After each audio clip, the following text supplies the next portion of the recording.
Ito nga pre, mga eksabay na nabili natin sa San Pablo, Laguna. Dalawa pinipilian natin guys na ayusin. Ito yung kulay red yung napili namin. What's up guys? Ngayong araw nga ay may hilamusan tayo. Mga eksabay, FI 125. Medyo nahirapan nga kami ikolok ng palabas. Stock up kasi.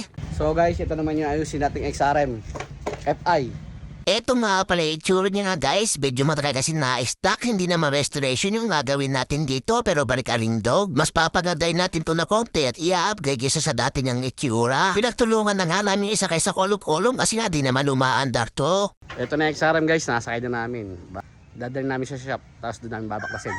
Ito nga yung XRM guys, kahit nga modelo to ay medyo madugo naman yung mga ayusin natin. Andito na nga tayo guys sa shop ng tropa, babakasin na nga natin tong XRM FI. Ang gagawin ko nga pala dyan guys, una kong babaklasin yung mga fairings, balak ko muna kasi panda rin to guys para marinig natin yung tunog makina. Habang busy nga sila naggagawa guys, nagbaklas na rin ako ng mga kahan ito. Pag nabaklas ko nga nagka ay sinubuang pa dyan guys, kaso stock up pala. Kaso nga napakatigas pa dyan, lumalaban. Mamaya yan guys, malalaman natin mamaya kung mapapaandar natin to. Kinanggal muna natin lahat ng mga ka para maluwag yung gawahan. Gagamitan nga natin ng light packs to guys. Tingnan natin kung uubra. Kinas ko nga spark plug dyan guys. Tapos pinugutan ko ng langis. Baka mamaya kasi guys, start pa yung block natin ngahan lang. Tapos pinigit ko nga lang siya guys sa may magneto. Tapos ginalaw-galaw ko lang guys. Tingnan natin kung uubra.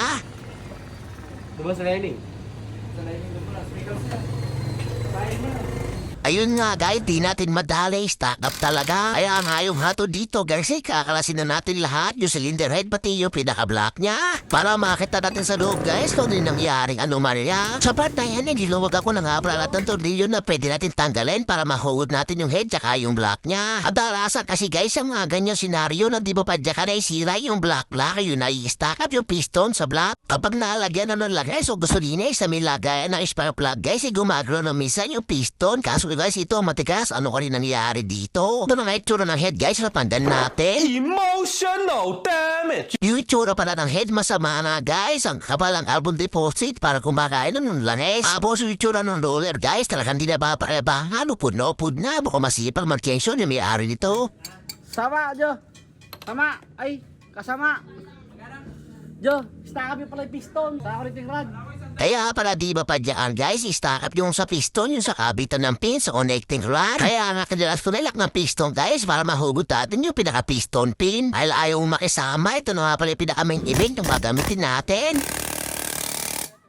Sa lakas nga ito guys, kala mo jackhammer sa kabila naman. Tanggal nga agad guys, kaya naglaro na yung mga bata.